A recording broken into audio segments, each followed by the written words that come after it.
بسم اللہ الرحمن الرحیم الحمد للہ رب العالمین والصلاة والسلام علی سید المرسلین محمد وعلی آلہ وصحبہ اجمعین، اما بعد۔ آج سے درس کا جو سلسلہ شروع ہوگا، اس درس کا عنوان ہوگا رسول صلی اللہ علیہ وسلم کی محبت اور ان کی تعظیم اور عظمت کا وجوب، اور اسی طرح آپ صلی اللہ علیہ وسلم کی تعریف میں افراط اور تفریط سے ممانعت، اور آپ صلی اللہ علیہ وسلم کی قدر و منزلت کا بیان۔ یہ مختلف عناوین ہیں جس پر ایک بعد دیگر گفتگو کی جائے گی۔ آج سب سے پہلا عنوان کہ رسول صلی اللہ علیہ وسلم کی محبت اور آپ صلی اللہ علیہ وسلم کی تعظیم کرنا ہر مسلمان پر واجب ہے۔ جس طرح کے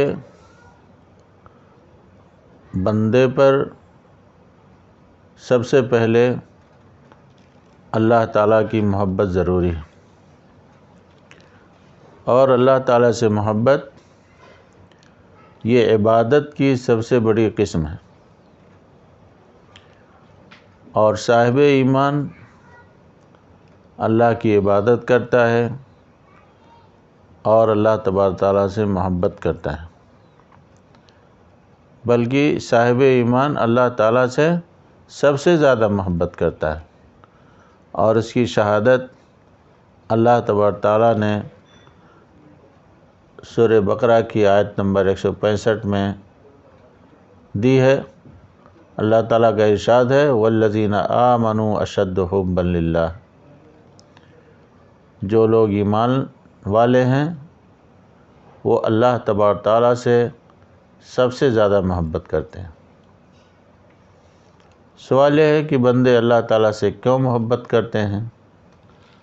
تو اس کا جواب یہ ہے کہ چونکہ اللہ تبارک تعالیٰ اپنے بندوں کا منعم حقیقی ہے، یعنی بندوں کو جو نعمتیں مل رہی ہیں ان ساری نعمتوں کا دینے والا اللہ ہی تعالیٰ ہے۔ تو یہ نعمتیں صحیح معنوں میں اللہ کی طرف سے بندوں کو عطا ہوتی ہیں۔ اللہ ہی تعالیٰ نے ہر طرح کی نعمتوں سے، خواہ وہ ظاہری ہوں یا باطنی ہوں، ہر طرح کی نعمتوں سے اللہ تعالیٰ بندوں کو نوازتا ہے، اور اسی نے نوازا ہے۔ پھر اللہ تبارک تعالیٰ سے محبت کے بعد اس کے رسول محمد صلی اللہ علیہ وسلم سے محبت واجب ہے، یعنی محبت کرنا ضروری ہے۔ وہ اس لیے کہ آپ صلی اللہ علیہ وسلم نے بندوں کو اللہ تبارک و تعالیٰ کی طرف بلایا، اللہ تعالیٰ کی دعوت دی، اللہ تعالیٰ کی معرفت سے ہمکنار کیا، اللہ تعالیٰ کی شریعت کو، پیغام کو لوگوں تک پہنچایا، اللہ کے احکامات کو لوگوں کے سامنے بیان فرمایا۔ چنانچہ یہ ساری کی ساری چیزیں بندوں تک اللہ کے رسول کے ذریعے ہی پہنچی ہیں۔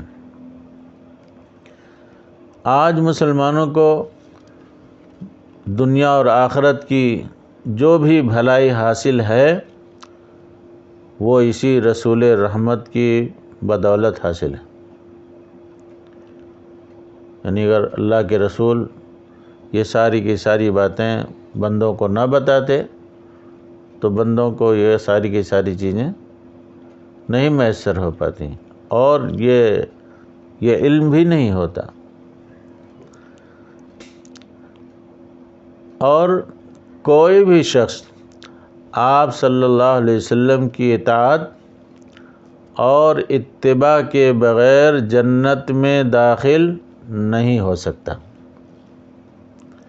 یہ جملہ غور کرنے کا ہے، ذہن میں بٹھانے کا، کہ کوئی بھی شخص آپ صلی اللہ علیہ وسلم کی اطاعت اور اتباع کے بغیر جنت میں داخل نہیں ہو سکتا۔ اسی جملے سے یہ مسئلہ کلیئر ہو جاتا ہے۔ آج ہماری سوسائٹی میں ایک طبقہ ایسا بھی پایا جاتا ہے جو یہ کہتا ہے کہ قرآن کریم ہمارے لیے کافی ہے اور رسول صلی اللہ علیہ وسلم کی احادیث سے کوئی مطلب نہیں۔ تو اس جملے سے بات واضح ہو جاتی ہے کہ جو قرآن کو مانتا ہے، رسول کے فرمان کو نہیں مانتا ہے، تو کیا اس کا ایمان درست ہو سکتا ہے؟ وہ مسلمان ہو سکتا ہے؟ جملہ ہے، کوئی بھی شخص آپ کی اطاعت اور اتباع کے بغیر جنت میں داخل نہیں ہو سکتا۔ ہر مومن مسلمان شخص جو صحیح معنوں میں مومن ہے وہ جنت میں داخل ہوگا اللہ کے فضل سے، لیکن جس کا ایمان ہی رسول کے صلی اللہ علیہ وسلم کے بارے میں درست نہ ہو، رسول صلی اللہ علیہ وسلم کے احادیث کو نہ مانتا ہو، تو اس کو کیوں کر کہا جا سکتا ہے کہ وہ شخص رسول کا مطیع اور فرما بردار ہے اور ایسا شخص جنت میں داخل ہوگا۔ اللہ تبارک تعالیٰ نے رسول صلی اللہ علیہ وسلم کے فرامین کو قرآن کریم کی تشریح اور اس کی توضیح سے تعبیر کیا ہے۔ قرآن کریم کے اندر بہت سی چیزیں مجمل طور پر ذکر کی گئی ہیں اور اس کی تفسیر، اس کی توضیح، اس کی تشریح رسول صلی اللہ علیہ وسلم نے اپنی احادیث پاک کے ذریعے بیان فرمائی ہے۔ لہذا یہ بات اچھی طرح سمجھ لینی چاہیے کہ آپ صلی اللہ علیہ وسلم کی اطاعت اور آپ کی اتباع، آپ کی تابعداری، آپ کی سنت کے مطابق عمل پیرا ہونا، یہی ساری کی ساری چیزیں رسول صلی اللہ علیہ وسلم سے محبت کی دلیل ہیں۔ اگر یہ چیز جس بندے کے اندر پائی گئی تو وہ جنت میں داخلے کی اللہ کے فضل سے امید رکھ سکتا ہے۔ ایک دوسری حدیث میں، ایک حدیث کے اندر اللہ کے رسول صلی اللہ علیہ وسلم نے فرمایا، ثلاث من کن فیہ وجد حلاوت الایمان، ان یکون اللہ ورسولہ احب الیہ مما سواہما، وان یحب المرء لا یحبہ الا للہ، وان یکرہ ان یعود فی الکفر بعد ان انقذہ اللہ منہ کما یکرہ ان یقذف فی النار۔ تین چیزیں ایسی ہیں جس کے اندر ہوں گی وہ ایمان کی حلاوت کو، ایمان کی مٹھاس کو، ایمان کی لذت کو پائے گا۔ جس کے اندر تین چیزیں ہوں گی وہ ایمان کی حلاوت کو، ایمان کی لذت کو پائے گا۔ وہ تین چیزیں کیا ہیں؟ پہلی چیز، اللہ اور اس کے رسول اس کے نزدیک دوسروں سے زیادہ محبوب ہوں۔ اللہ اور اس کے رسول اس کے نزدیک دوسروں سے زیادہ محبوب ہوں۔ اب دوسرے کون ہیں؟ آپ یہ کہہ سکتے ہو کہ دنیا کی جتنی چیزیں ہیں، چاہے اس کے اولاد ہوں، چاہے والدین ہوں، اس کے اقربا ہوں، اس کے رشتہ دار ہوں اور دوست احباب ہوں، ان تمام سے زیادہ محبوب، پہلی چیز ہے۔ دوسری بات، اور کسی شخص سے محبت کرتا ہو تو صرف اللہ تعالیٰ کے لیے کرتا ہو۔ کسی سے دوستی کرتا ہو تو وہ صرف اللہ تعالیٰ کے لیے کرتا ہو۔ تیسری چیز، کفر کی طرف لوٹنا، یعنی اسلام لے آیا، ایمان لے آیا، ایمان لانے کے بعد کفر کی طرف لوٹنا، اس کے بعد کہ اللہ تعالیٰ نے اسے اس مرض سے نکالا، یعنی کفر کی ظلمت سے اس کو نکالا، اور نکلنے کے بعد پھر وہ کفر کی طرف پلٹنا اس کے نزدیک کیسا ہو؟ ایسا ہی ناپسند کرتا ہو جیسا کہ آگ میں ڈالے جانے کو ناپسند کرتا ہو۔ جیسے کوئی شخص آگ میں جلنا پسند نہیں کرتا، اسی طرح کفر سے اسلام قبول کرنے کے بعد پھر دوبارہ کفر کی طرف لوٹنے کو وہ اسی قدر ناپسند کرتا ہے۔ اس حدیث سے پتہ چلا کہ رسول اللہ صلی اللہ علیہ وسلم کی محبت اللہ تعالیٰ کی محبت کے تابع ہے اور اس کے ساتھ لازم ہے۔ قرآن مجید میں متعدد جگہوں پر کہا گیا اطیعوا اللہ و اطیعوا الرسول، اللہ کی اطاعت کرو، رسول کی اطاعت کرو، اور کہا گیا جس نے رسول کی اطاعت کی اس نے اللہ کی اطاعت کی۔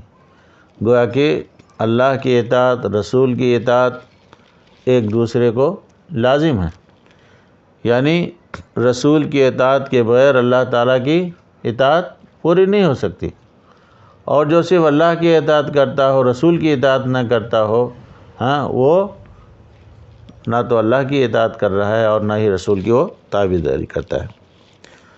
تو پتہ یہ چلا کہ رسول اللہ صلی اللہ علیہ وسلم کی محبت اللہ تعالیٰ کی محبت کے تابع ہے اور اس کے ساتھ لازم ہے، اور رتبہ کے اعتبار سے دوسرے درجے پر ہے۔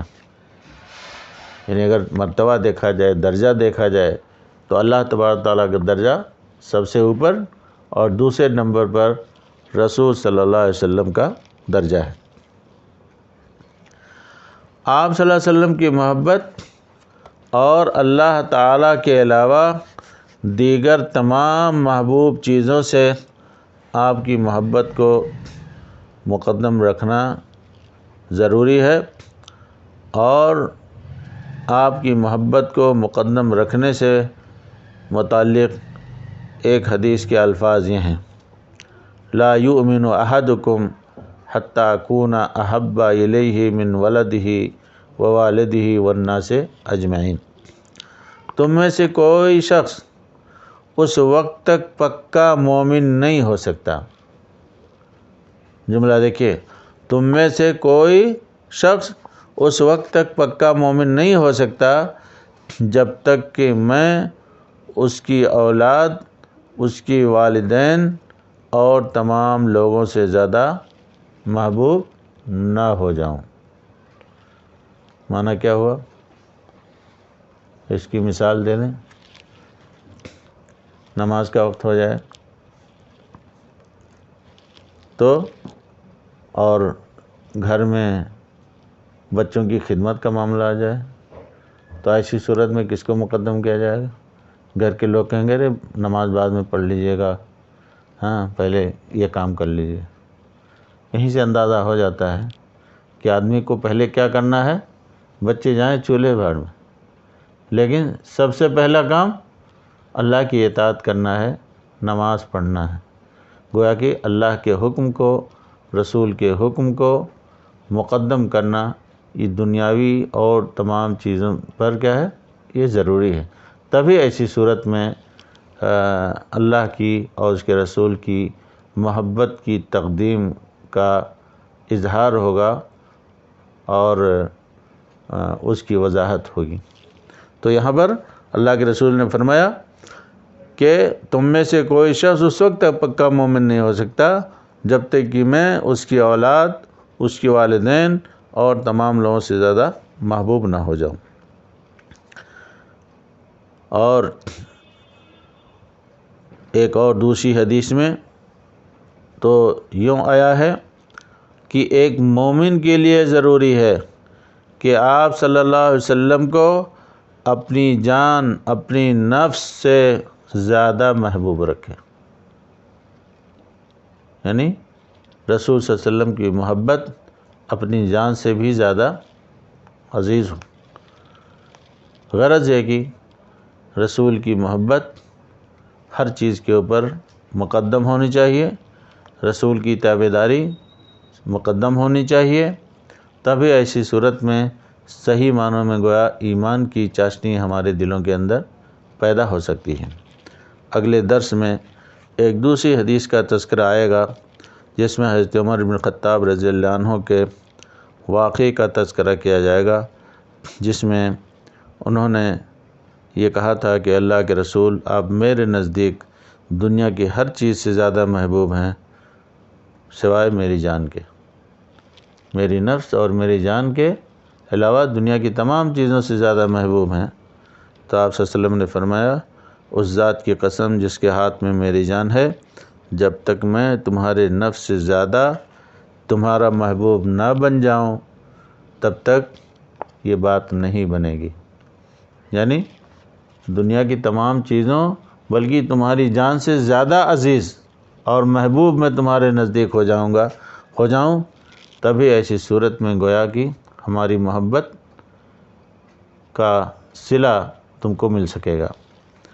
چنانچہ یہ سن کر کے حضرت عمر بن خطاب رضی اللہ عنہ نے کہا، فَإِنَّكَ الْآنَ أَحَبُّ إِلَيَّ مِن نَفْسِي، اللہ کے رسول اب آپ میرے نزدیک تمام چیزوں سے حتیٰ کہ میری جان سے بھی زیادہ محبوب ہیں۔ تو اس پر اللہ کے رسول نے فرمایا، الآن یا عمر، ہاں آپ نے فرمایا کہ ہاں اب یہ بات صحیح ہے کہ میری محبت دنیا کی تمام چیزوں سے زیادہ تمہارے نزدیک محبوب ہو گئی۔ اللہ تعالیٰ سے دعا ہے کہ اللہ رب العزت ہم سب کے دلوں میں بھی اللہ کی اطاعت اور رسول کی تابعداری کا جذبہ پیدا فرمائے اور اچھے اعمال کرنے کی توفیق عطا فرمائے۔ آمین۔ وصلی اللہ علی نبینا محمد وعلی آلہ وصحبہ اجمعین۔ السلام علیکم ورحمۃ اللہ وبرکاتہ۔